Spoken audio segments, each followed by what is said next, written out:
Nobody can stop this flow. Hallelujah. Hallelujah. ఏలు గ్రంథం 36వ అధ్యాయం 16 నుండి 20 వరకు చదువుకుందాం.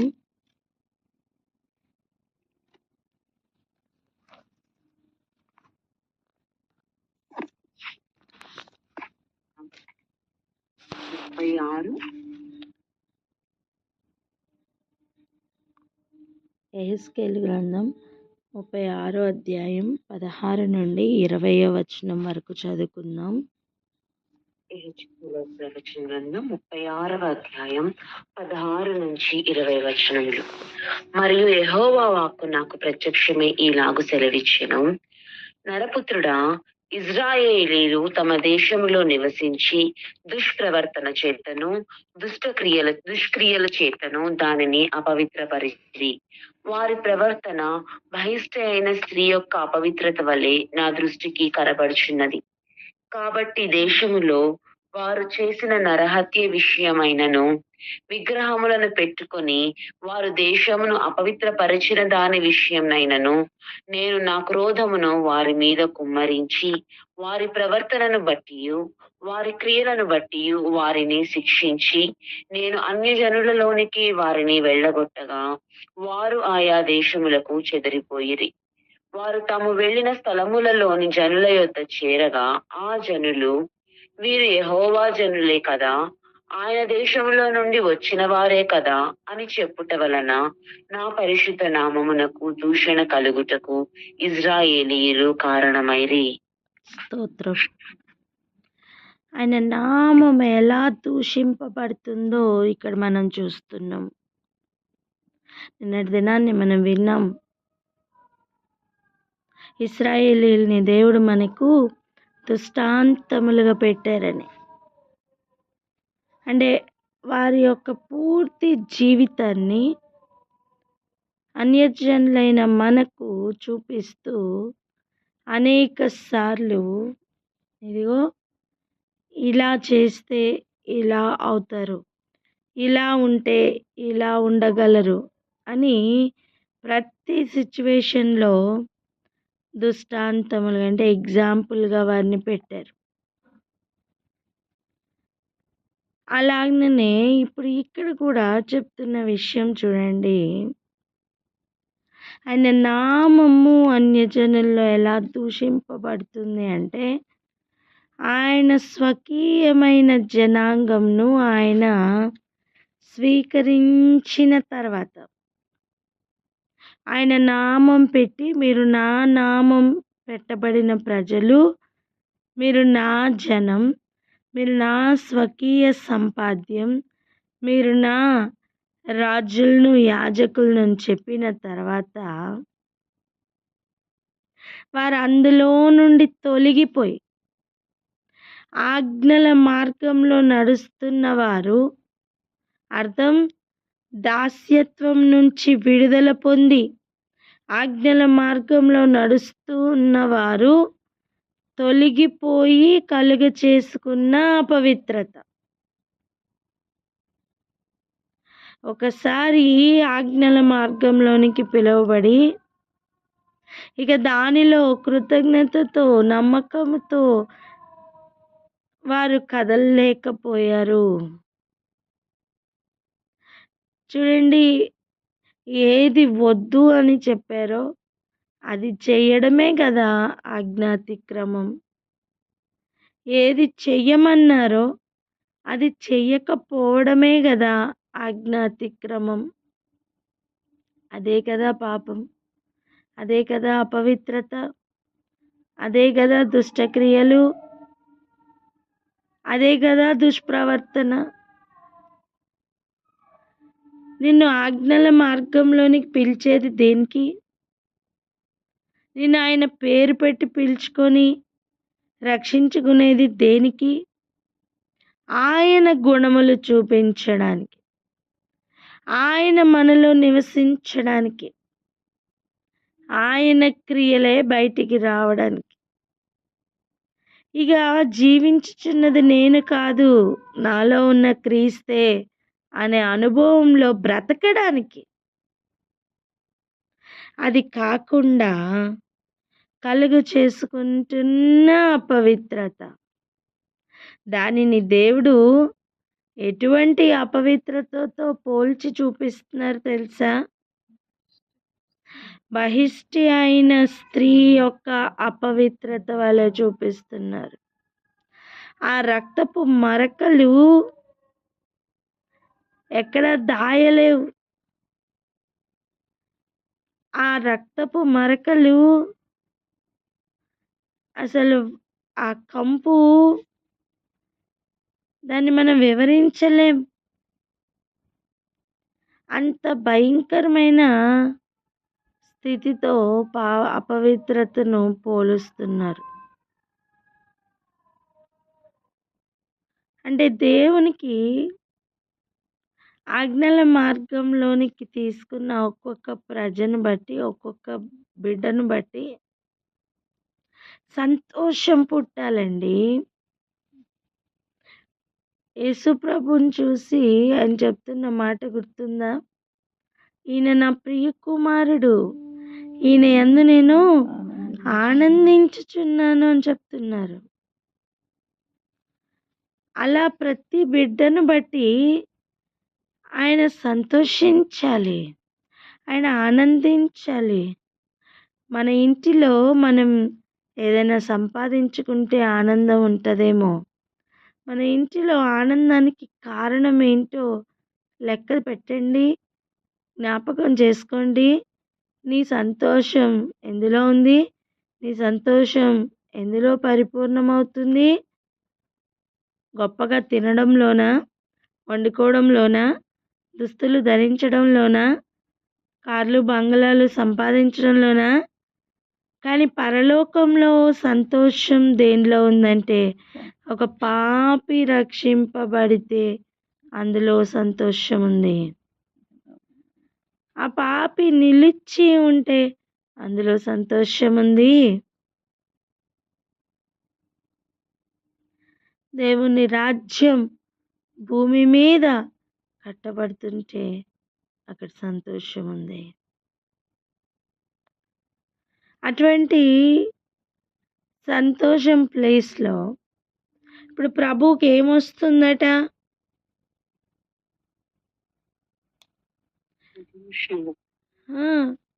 ఆయనకు దూషణ వచ్చిన దాన్ని బట్టి ఆయనకు క్రోధం వస్తుంది, కోపం వస్తుందండి.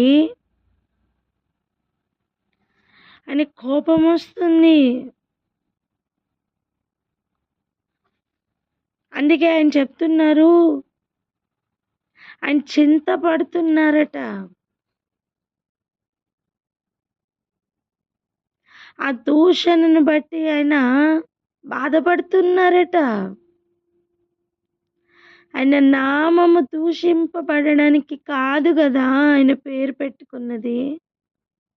మన పిల్లలు చూడండి, ఏదైనా చేస్తే ఎవరు మీ అమ్మ, ఎవరు మీ నాన్న, ఎందుకు మీ పేరెంట్స్ ఇలాగే పెంచారా మిమ్మల్ని అని ఫస్ట్ వెయిట్ ఎవరి మీద పడుతుంది?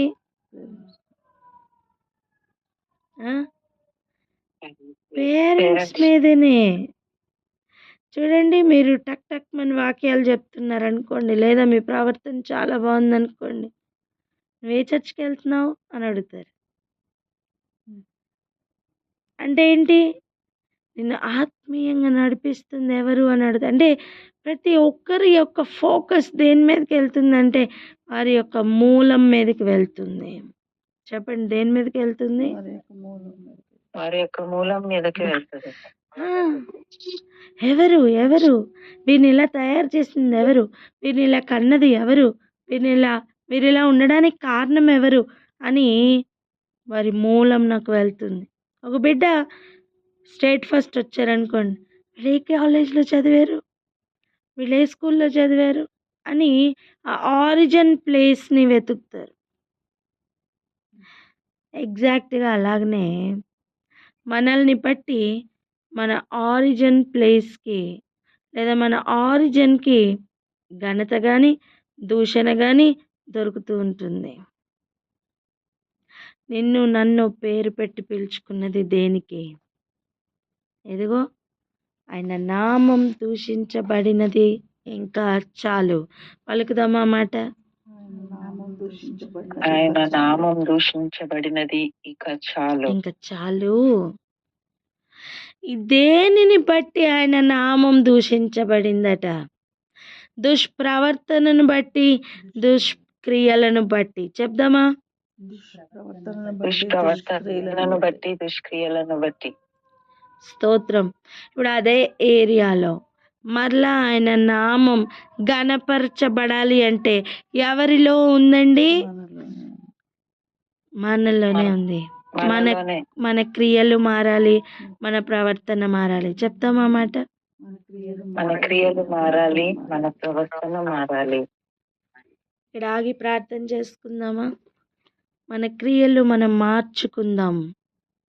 దాని కొరకు తీర్మానం తీసుకుంటూ ప్రార్థన చేద్దాం. మన ప్రవర్తన మార్చుకుందాం, మన ఆలోచన విధానం మార్చుకుందాం.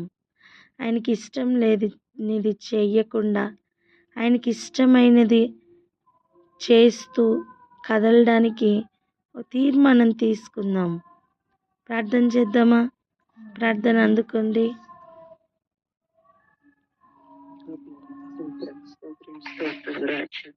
అయ్యా, మీరు పేరు పెట్టి పిలుచుకున్నారు తండ్రి, మీరు ప్రత్యేకపరుచుకున్నారు రాజు, మీకే వందనములు తండ్రి. ఆ విధంగా పిలుచుకుని ప్రత్యేకపరుచుకున్నటువంటి మీకు మా వలన అయ్యా, మీ నామమునకు మా వలన దూషణయు అవమానము కలుగుటకు మేము కారణము కాకుండా తండ్రి, మా క్రియలను, మా ఆలోచనలను అన్నిటినీ కూడా నా తండ్రి సరి చేయమని వేడుకుంటున్నాము తండ్రి. అయ్యా, నీకు ఘనత తెచ్చు బిడ్డలుగా మేము ఉండాలి, కానీ అయ్యా నీ నామమునకు అవమానము తెచ్చు వారంగా మేము ఉండకూడదు. మా సమస్త అపవిత్రతను కడిగి వేసి సమస్త దుర్మార్గతను నా ప్రభువ అయ్యా తొలగించమని వేడుకుంటున్నాం తండ్రి. ఏ దుష్టత్వము, దుష్క్రియలు మాలో ఉండకూడదు ప్రభువ. అయ్యా, మాలో ఏదైనానో ఉంటే అవన్నీ నైనా మూలములకే రిఫ్లెక్ట్ అవుతాయని మరొక్క మారు మీరు మా జ్ఞాపకం చేస్తున్నారు తండ్రి. మేము చేస్తున్న ఏ పని వల్లను, మా జీవితంలో జరుగుతున్న దేని వల్లను ప్రభువ అయ్యా, మీ నామమునకు దూషణ కలుగకుండా మా ప్రవర్తనను మార్చమని వేడుకుంటున్నాం. మా క్రియలను మార్చుటకు నా ప్రభువ, మార్చుకొనుటకు మాకు కృప చూపమని వేడుకుంటున్నాము తండ్రి. మా జీవితము నిన్ను మహిమపరచాలి ప్రభువ. అయ్యా, మాకు సంబంధించిన ప్రతిదీ కూడా తండ్రి మా మూలములను ఘనపరుచున్నట్లుగా ప్రభువ, మేము నీ యొద్ద నుంచి వచ్చిన వారము, నీ చేత పంపబడిన వారము అని నీకు ఘనత తెచ్చేలాగున, నీ యొద్దకు అనేకులను నడిపించేలాగున అయ్యా ఉండునట్లుగా మీరే రూపాంతర పరచమని వేడుకుంటూ యేసు నామంలో ప్రార్థించి పొందుకొని ఉన్నాం తండ్రి. ఆమేన్. ఆమేన్. ఆమేన్. అక్కడ జరుగుతున్న ఒక కార్యం చూడండి. 20వ వచనంలో, వారు తాము వెళ్ళిన స్థలములలోని జనుల యొద్ద చేరగా. అంటే ఎవరైనా ఒంటరిగా ఏ జనం లేకుండా నిర్జనమైన స్థలముల్లో బ్రతుకుతున్నామా? లేదే. ప్రతి ఒక్కరు కూడా జనము ఉన్న దగ్గరనే ఉంటున్నాం. ఎవరో ఒకళ్ళు, తెలిసిన ప్రజలు, తెలియని ప్రజలు, ప్రజల మధ్యలోనే బ్రతుకుతున్నాం. ఇప్పుడు ఆలోచించండి, వారు పంపబడిన లేదా వెళ్ళగొట్టబడిన వెళ్ళిన ఆ స్థలముల్లో ఆ ప్రజల యొద్ద దగ్గరికి వెళ్ళిన తర్వాత వారు చెప్పుకుంటున్నారు, వీరు యెహోవా జనులే కదా అని. అంటే మన ప్రవర్తన ఎవరిని చూపిస్తుంది? ఎవరికి? మన ప్రవర్తన బట్టి ఆ ఇన్ఫ్లుయెన్స్ ఎవరి మీద పడుతుంది? తండ్రి మీద పడుతుందండి. పరలోకమందున్న తండ్రి మీద పడుతుంది. భూమి మీద మన ప్రవర్తన యొక్క ఇన్ఫ్లుయెన్స్ ఎవరి మీద పడుతుంది? పరలోకంలో ఉన్న తండ్రి మీద పడుతుంది. కనుక ప్రతి క్షణం మనం ఆలోచన చేద్దాం. నేను అంటాను, చూడండి, అలా వెళ్ళగొట్టబడిన తర్వాత లోకం యొక్క టార్గెట్ మొత్తం దేవుని నామాన్ని దూషించడమే. ఎందుకంటే ఆలోచించండి, ఫర్ ఎగ్జాంపుల్ ఇలా అపవిత్రతను కలుగు చేసుకున్న తర్వాత ప్రజలు ఎక్కడికి వెళ్ళగొట్టబడ్డారు? కల్దీయుల దేశానికి, బబులోను దేశానికి. అవునా? అవును. ఆ? ఒక పక్కనేమో వారిని దూషిస్తున్నారు. ఎలా అని? వీళ్ళు యెహోవా ప్రజలే కదా, వీళ్ళు వీళ్ళు ఆ దేశం నుండి వచ్చిన వారే కదా అని. అంటే ఆ దేశం మీద వారి కనుదృష్టి ఎప్పుడు ప్రత్యేకంగానే ఉంది అని అర్థం.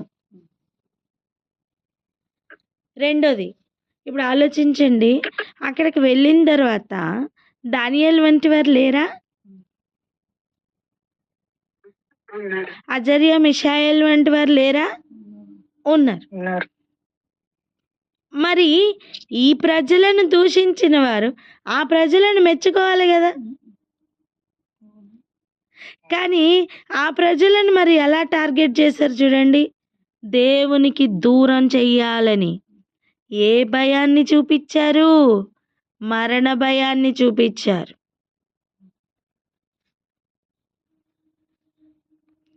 నువ్వు ప్రార్థన మానేయాలి, లేకపోతే సింహాల బోన్లో పడేస్తాం. మీరు ఈ విగ్రహానికి మొక్కాలి, లేకపోతే 7 అంతలు ఎక్కువ చేసిన అగ్నిగుండంలో పడేస్తాం. ఏం చూపిస్తున్నారండి అక్కడ? మరణ భయం. చెప్దాం ఏంటి? మరణ భయం. మరణ భయం. మరణ భయమును చూపించి ప్రభువు మార్గం నుండి తప్పించాలని ప్రయత్నం. మీకు అర్థమైందా? ఆల్రెడీ తప్పిపోయిన జీవితాల వలనేమో ఆయన నామానికి దూషిస్తూ ఆయన నామాన్ని జ్ఞాపకం చేసుకుంటూ మనల్ని బట్టి లేదా ఆయన ప్రజలను బట్టి మార్గము తొలగిపోయిన వారిని బట్టి ఆయన నామాన్ని దూషిస్తున్నారు. మరి మార్గంలో నిలిచి ఉన్న వారినైనా గణపరచాలి కదా. అది కూడా కాదు, అటువంటి వారి మీద టార్గెట్ ఎక్కువ అవుతున్నట్టుగా గమనిస్తున్నాం.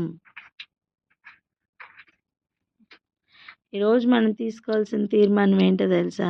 ముఖ్యంగా మొట్టమొదటిది వారి జీవితాలను బట్టి, ఆ ఎగ్జాంపుల్స్ని బట్టి, నువ్వు ఎక్కడ ఉన్నా ఆయన తిన్నని మార్గంలో నడవాలని తీర్మానం తీసుకున్నావా? అది బబులోనైనా ఇశ్రాయేల్ అయినా తొలగిపోకు. చెప్పండి అన్నమాట. సాగిపోవాలని తీర్మానం తీసుకున్నావా? అది బబులోనైనా ఇశ్రాయేల్ అయినా తొలగిపోకు. హల్లెలూయా. అంతేకాదు, మరణ భయం చూపించి ఆయన తిన్నని మార్గంలో నుంచి తొలగించాలని, నిన్ను పడగొట్టాలని సకల ప్రయత్నాలు జరుగుతాయి. పడిపోవద్దు.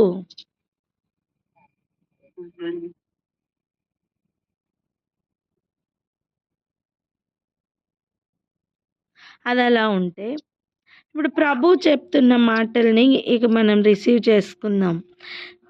చూడండి 21 నుంచి, కాగా ఇశ్రాయేలీలు పోయిన ఎల్ల చోట్లను నా పరిశుద్ధ నామమునకు దూషణ కలుగగా నేను చూచి నా నామం విషయమై చింతపడి తిని. అంటే ఇశ్రాయేలీలు వెళ్ళిన ప్రతి స్థలంలోనూ ఆయనకి ఏం దొరికింది? దూషణ. అంటే ఆయన నామం పెట్టి పిలుచుకున్న ప్రజల్ని బట్టి ఆయనకి ఏం దొరికిందండి? దూషణ దొరికిందండి. ఒక మాట చెప్పిన, ఈ ఇశ్రాయేలీలు కదులుతున్నప్పుడు కానీ, ఆలోచిస్తున్నప్పుడు కానీ, ప్రవర్తన విషయంలో కానీ ఎక్కడా కూడా వాళ్ళ గురించి రికార్డ్ అవుతుంది, వాళ్ళ గురించి మళ్ళీ చెప్పుకుంటారన్న విషయం వాళ్ళ గ్రహింపు లేదు. కానీ ఇప్పుడున్న పరిస్థితి అది కాదు. ఆనాటి ప్రజలను ప్రతి విషయంలో లెక్కలోనికి తీసుకున్న దేవుడు మనల్ని కూడా తీసుకుంటారని అర్థమవుతుంది. వాళ్ళని విడిచిపెట్టని దేవుడు మనల్ని కూడా విడిచిపెట్టరని అర్థమవుతుంది. అంతేనా? ఆయన స్వకీయ సంపాద్యమని చెప్పిన ప్రజల్నే శిక్షించిన దేవుడు మనల్ని కూడా శిక్షిస్తారని అర్థం అవ్వట్లేదా?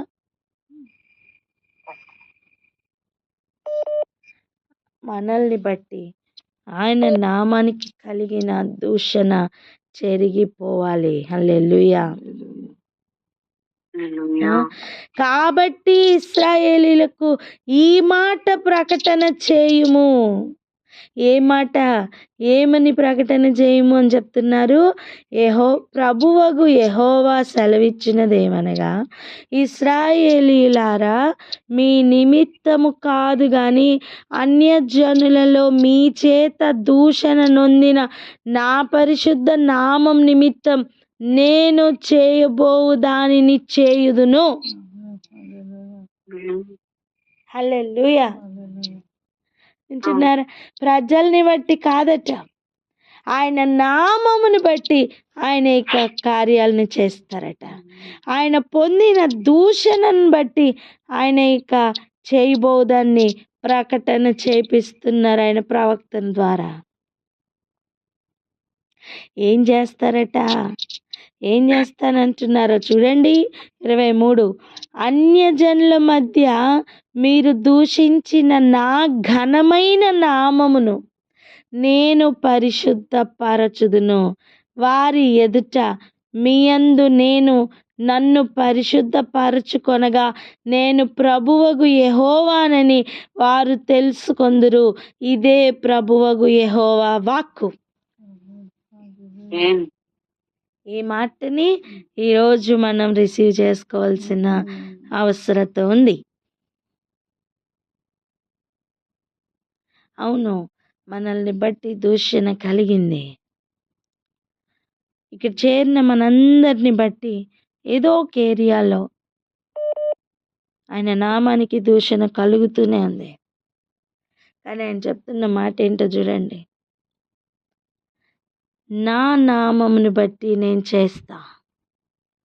నా ఘనమైన నామం ఇక పరిశుద్ధపరచబడినట్లు ఇక నేను చేస్తానని చెప్తున్నారు. మిమ్మల్ని బట్టి కాదు. ఆ మాట కూడా ఉంది చూసారా?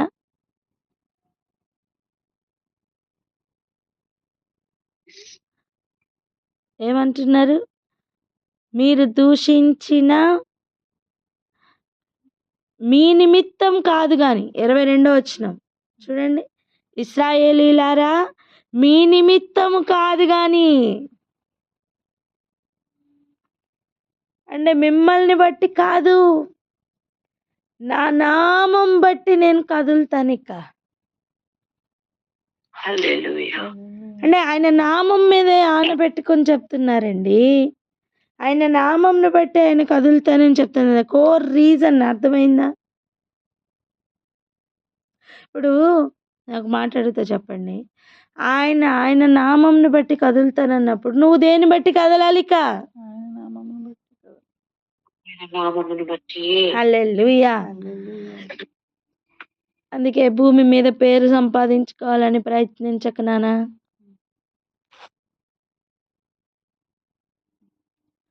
భూమి మీద మెప్పు ఏది కలగదు. ఆయన నామమును బట్టి ఇక కదలాలి. ఆయన నామమును కనపరచుకోవడానికే సమస్తమును చేస్తున్నారు. ఇది గ్రహింపులోనికి వచ్చిందా? మనం ఆయన నామమును బట్టి ఇక కదులుతాం. ఇంతవరకు మనల్ని బట్టి, మన పితరులను బట్టి ఆయన నామం కలిగిన అపవిత్రత ఇక చాలండి. ఆయన నామంను బట్టి ఆయన కలుగు చేసుకుంటున్న ఆయనే ఘనత కలుగు చేసుకుంటానంటున్నారు. ఆయన నామాన్ని పరిశుద్ధపరచుకుంటానంటున్నారు. అదే ప్రార్థన కదా యేసు ప్రభు నేర్పించారు ఆ రోజు. నీ నామం పరిశుద్ధపరచబడును గాక.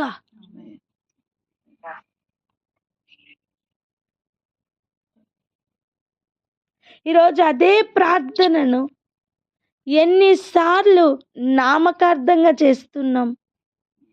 ఈరోజు అదే ప్రార్థనను ఎంతమంది అంటే ఒక కంఠాపదంగా చెప్తున్నాం కానీ దాని లోపల ఉన్న అర్థమును అర్థం చేసుకోకుండా కదులుతున్నాం. మనం అలా ఉండడానికి వీలు లేదు. ఇక ఆయన నామం పరిశుద్ధపరచబడాలి. చెప్దామా మాట? ఆయన నామం పరిశుద్ధపరచబడాలి. హల్లెలూయా. నిలబెట్టిన ఆయన నామం పరిశుద్ధపరచబడాలి. మన దుష్క్రియలను దుష్ప్రవర్తనలను బట్టి ఆయన నామం దూషించబడిందే, ఆ నామం ఇక ఘనపరచబడాలి. అంటే పూర్తిగా మన ప్రవర్తనలో మార్పులు రావాలి, మన క్రియలలో మార్పులు రావాలి. అటు తీర్మానంతో కదులుదాం, ప్రార్థన చేసుకుందాం అక్క. హల్లెలూయా. Thank you Jesus.